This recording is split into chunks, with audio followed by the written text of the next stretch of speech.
Is this thing on? Welcome back to Movies TV Mad. Of course, you can follow me on Twitter at Movies TV Mad. And welcome to Monday's edition of the DCEU Daily. And today we're ranking every DCEU movie. Before we start, I just want to say this. I'm a DCEU stan, and I think every movie is valid, even the ones I've got in the bottom of the list. If you compare any of them to the MCU movies, I think they hold quite well. Even the bottom ones are as good or maybe even better than some of the mediocre movies in the MCU in terms of Iron Man 2, Ant-Man, Ant-Man 2, Captain Marvel, things like that. So let's begin this ranking. So bottom of the pile is Wonder Woman 84. If you watch this film on its own and you don't compare it to the, highly superior first Wonder Woman, you can get something out of it. It's okay. The problem with this film is it has multiple plot holes. The Steve Trevor situation, the way he comes back from the dead, there were so many better ways of doing it. I do think this has got quite a really, hardcore, emotional third act and ending because Patty didn't like the third act boss battle from the first film. I think it's better than what we get here, but this is really emotional and it does give you the feels. But ultimately, this is probably my least favorite DCEU movie, and that's a shame. Hans Zimmer delivers a brilliant score, as Hans always does.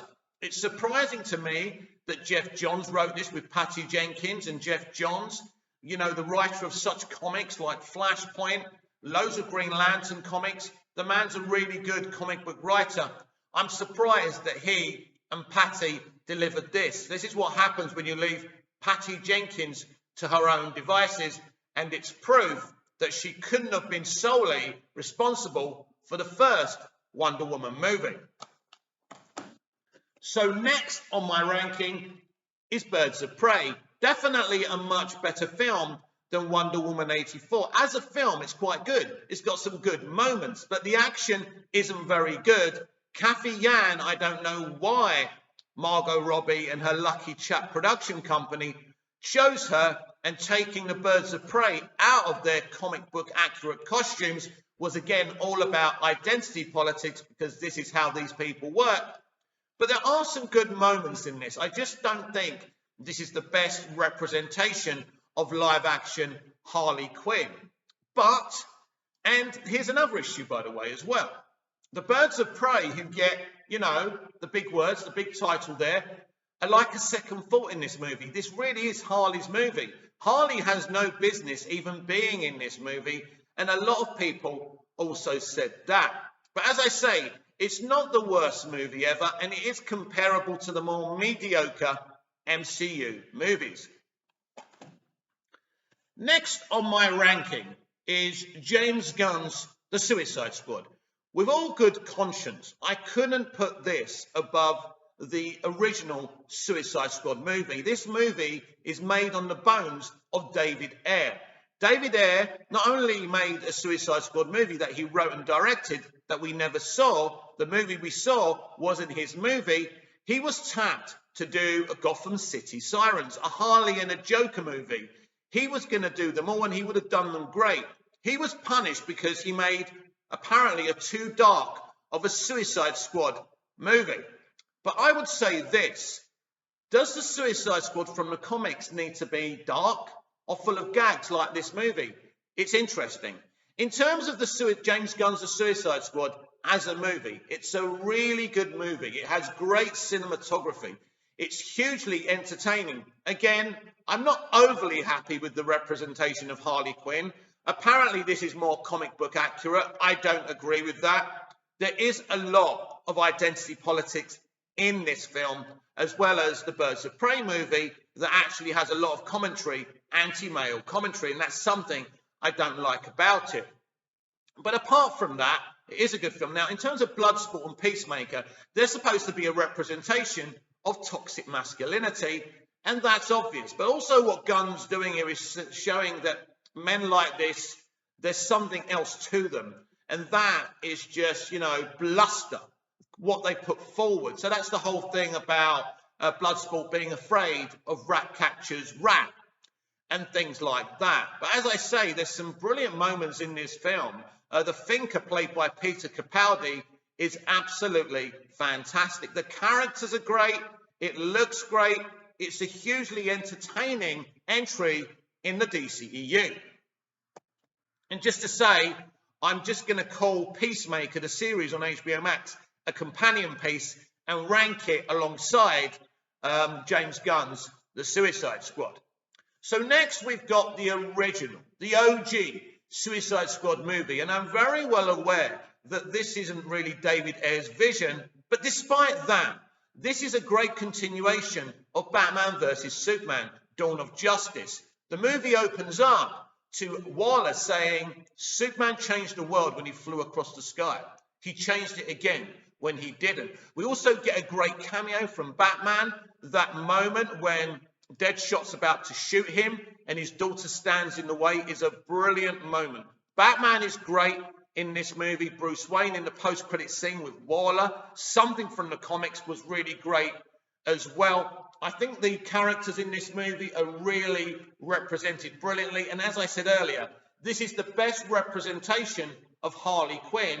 But in this reshot movie, there is a lot of objectification towards Margot Robbie's Harley Quinn. And that is wrong. I agree. But this is also the first time in live action we see Harley and the Joker as a couple. I am desperate to see the haircut. I'm sure it's a much better movie. I prefer this movie to James Gunn's The Suicide Squad. I think it's a great continuation of the Snyderverse, and I really do like it. Next is David F. Sandberg's Shazam. If you want to show your children a film you can sit and watch, this is probably one of the few movies, if the only movie in the DCEU where you can do that. Now, we spoke about some spoilers for the sequel, Fury of the Gods, yesterday, and it sounds like it's the same tone. I'm very much looking forward to that movie, and I think it's going to be very good. But this is a great movie. And instead of the aggressive commentary we get from Hollywood today, this has positive commentary, because this tells you that you don't have to share DNA with people for them to be family. This is about Billy Batson, a young boy who's desperate to find his biological mother. Unbeknown to him, his mother rejected him, she deserted him, and he finds a new family. And he has to find a way to accept his new family and accept kind of these powers that he's been given, that he can become an adult. I think Asher Angel is brilliant as the young Billy Batson. I think Freddie Freeman, Dylan Grazer, I forgot his first name, he's great as Freddie Freeman. I love Freddie's arc. He's obsessed with superheroes. He meets Superman in the end. It's great. The action in this film is great. The VFX is great. This film is just a really perfect family CBM. And actually, this actually out-MCUs the MCU because it does so many things right. But one thing I'd like to thank David F. Sandberg for is the fact that we get so many Easter eggs for Batman vs. Superman, Dawn of Justice, and Man of Steel.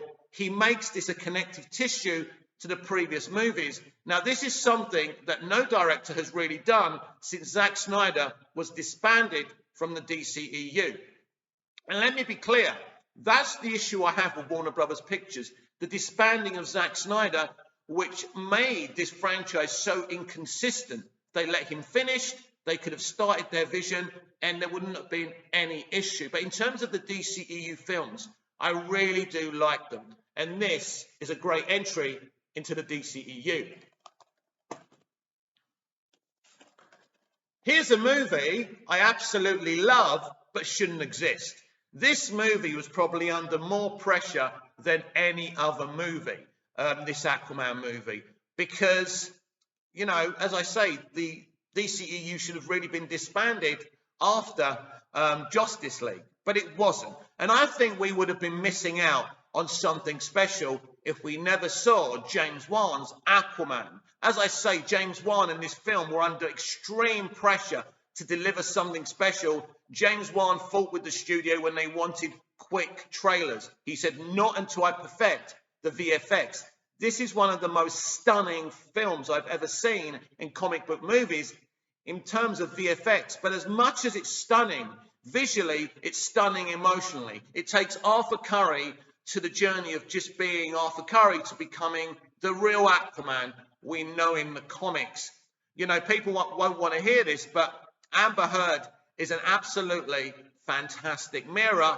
The music by Rupert Gregson-Williams is absolutely perfect. This guy really needs to score more DCEU movies. But as I say, this is a brilliant, entertaining CBM. Patrick Wilson is a great Orm. Obviously, Walter Hamada had worked with him before because of the horror division he ran at New Line Cinema. He's a brilliant Orm. He's a pitch-perfect Orm, and he's one of my favourite DCEU villains, actually, alongside Michael Shannon Zod. So that's Aquaman next in my rankings. A brilliant movie. Next is Zack Snyder's Justice League. If you were expecting me to put Justice League in my ranking, you couldn't be more mistaken. It is not part of the DCEU. I know canonically the Snyder Cut is out of kilter with the rest of the DCEU, but you barely notice it.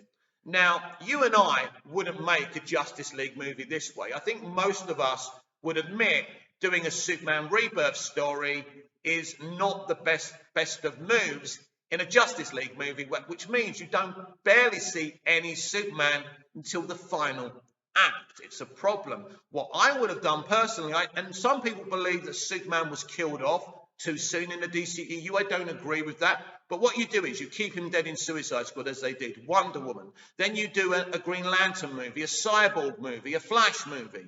Then you do a movie called Man of Steel Returns, when you copy and paste the Superman Lives story within the comics after the death of Superman.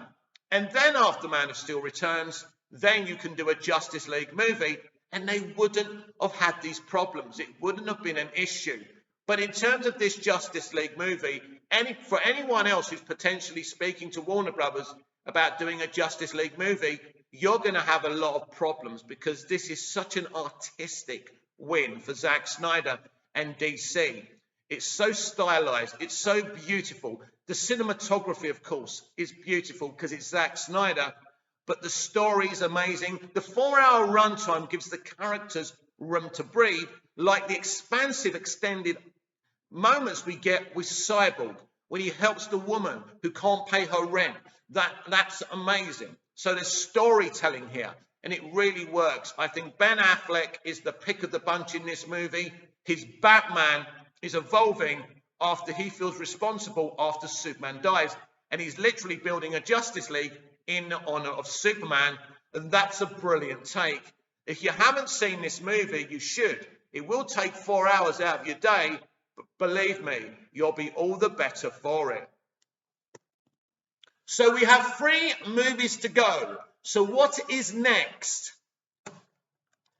In my ranking, and by the way, this is my ranking and my opinions. Your opinions can be different, but they can't be my opinions. Right, this is Batman vs. Superman Dawn of Justice, the Ultimate Edition.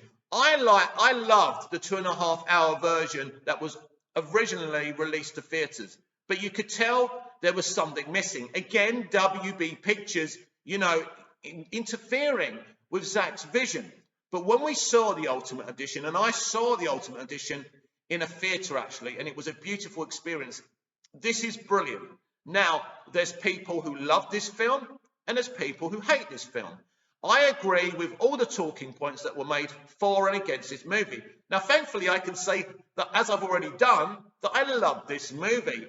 This is a stylized indie type of superhero movie that runs for 3 hours, and you don't even feel the 3-hour runtime. This is a movie that says that Superman must earn the right to become Superman. It's not just a case of putting the Superman costume on. People experienced the Battle of Metropolis, people died, buildings fell down, and there's consequences for that. And what makes things worse for Superman, Lex Luthor is manipulating the world, including Batman, against him. And you can see journalists and news shows debating this. Should Superman be unilateral? And it's an amazing film. As I say again, it gives characters room to breathe. It develops its story so well. And the explosion of the Capitol building is probably one of the most shocking moments in cinematic history I've ever witnessed. It was so unpredictable, so good. This really is an amazing film, a unique entry to the DCEU, and something that Marvel and Feige can't boast. There are 2 movies to go in my DCEU ranking. So what is our number 2? It's Zack Snyder's Man of Steel. Zack Snyder's Man of Steel is the right Superman movie for the right time. David S. Goyer, while having writer's block while writing The Dark Knight Rises, came up with a Superman movie idea, and it was an alien invasion story. So as I say, the only thing I question about this film is the killing of Zod. It didn't really trigger me at the time, but I do believe it affected the movie's box office, and I think there were better ways of dealing with Zod at the end of the movie. But despite that, this movie is absolutely stunning. The Krypton sequences look brilliant, and one of the best things about this movie is General Zod's arc through it. He creates a coup because he knows the Kryptonian Council are corrupt. We've spoken about this before. This is a guy who was the Superman of Krypton, the hero of Krypton. And in the end, he gets destroyed psychologically through what happens, like many heroes do through life. This is kind of what Two-Face says, isn't it? In The Dark Knight. If you know, something about living long enough to be the hero, then you become the villain or something like that. This is, again, what happens to General Zod. He really is the Harvey Dent of this movie. But he has a brilliant arc. He's my favourite supervillains in any comic book movie of all time. But Henry Cavill's Superman is represented so well. His relationship with Diane Lane's Martha Kent is beautiful. I love the idea of doing flashbacks in the Smallville era instead of going from Krypton to Smallville. At first, it took me out of the movie and I was like, what? They're doing it like this? What's going on? But it really works, especially the tornado sequence, which we already discussed in yesterday's DCEU Daily. This is a brilliant film at the right time. This is a modern-day Superman film. Yes, it puts Superman in the real world. Yes, he can be moody and aggressive at times. This is Superman Begins. I love that moment when General Zod is threatening Martha and Superman flies, gets him and says, "You think you can threaten my mother?" I love it. There's brilliant performances in this film. There's great moments in this film. Hans Zimmer's score is beautiful. This is the ultimate modern-day Superman movie. That does not mean that other Superman media isn't valid. It just means I love this movie. And last, but no means least, it's Patty Jenkins and Zack Snyder's and Alan Heinberg's Wonder Woman that was made in 2017. I'm going to call it that so we don't get negative whether or not Patty Jenkins even truly directed this movie. But I think we saw what happens when Patty Jenkins is left to her own devices. And the rest of Hollywood are seeing this now, and she's being booted off a lot of projects. Anyway, let's keep it positive. This is not only my favourite DCEU movie, I think this is my favourite comic book movie of all time. And you're saying, Mick, but why? Why? I don't understand. Let me explain to you. This film is a freaking sonnet. A sonnet, I tell you. It's beautiful. Again, Rupert Gregson-Williams' first entry as a score into the DCEU is absolutely loving and soulful. But I'll tell you why I love this film. This is how you represent a woman. We meet a young woman who's at the beginning of her journey, really. A journey of discovery. She's been overly sheltered and overly protected on an island, the island of Themyscira. She meets Steve Trevor, and then she goes and explores the world of man. It's a journey of discovery for this character. Gal Gadot is making lots of money and lots of films now because of the success of this movie, but she will never make a better movie than Wonder Woman 2017, which is really a great achievement. The No Man's Land sequence has got Zack Snyder's fingerprints all over it. The history lesson at the beginning of the film is absolutely fantastic. Chris Pine is tone perfect as Steve Trevor. As I say, this movie is a love story. It's a journey of discovery for its character. It puts its female lead front and center, but Chris Pine's Steve Trevor is so vital for this movie. As I say, I think this is the most perfect movie of all time, and I absolutely am so in love with it today. I watch it, I cry, I get emotional about it, and that's how you know you love movies above other movies. And so this is my favorite DC. I keep on going like that. That's what's happening, just in case you wondered. But anyway, let's get back to what we're talking about. And so yeah, it's just it's as I say, it's a poem. It's a sonnet. It reminds me of Superman the movie, but made in the modern day. And it clearly took inspiration from Superman the movie, because Patty Jenkins does love Dick Donner's masterpiece. This movie is a masterpiece because Patty Jenkins, Alan Heinberg, and Zack Snyder work together well. I don't believe there's elements of this. I believe there's elements of this film Patty Jenkins doesn't agree with, like the boss battle at the end. Many critics said they didn't like the third act. I love the third act because you get that wonderful moment where, Ares is manipulating Diana into embracing hate, but then she realizes she's got to embrace love when she remembers and she can actually hear what Steve Trevor said to her, because that's a brilliant moment. Originally, that they can't hear, or she can't hear, or they can't hear each other. It's so tragic, isn't it? It's a tragic love story in the way. So you've got this beautiful romance, this tragic love story, and you've got Wonder Woman being Wonder Woman with her shield and her sword and her lasso. Gal Gadot gives a tremendous performance. In the marketing, we had Patty and Gal coming onto social media, posting pictures of boys dressed up as Wonder Woman and girls. This wasn't about just representing young women and giving young women a hero to look up to. As Patty and Gal said in the marketing of this film, Wonder Woman is for everyone. Many boys and men and women and lots of people identifying in different ways have looked up to Wonder Woman for decades and generations. And this is an almost perfect movie to represent this iconic character. I'd love to know what you think of my DCEU rankings. As I said on the top of the show, I'm really proud of the list of these movies in the DCEU. It's not the movies that are the problem within the DCEU. It's the people at WB Pictures that interfered with Zack's vision. If only they just let him finish it, then we wouldn't be so disjointed right now.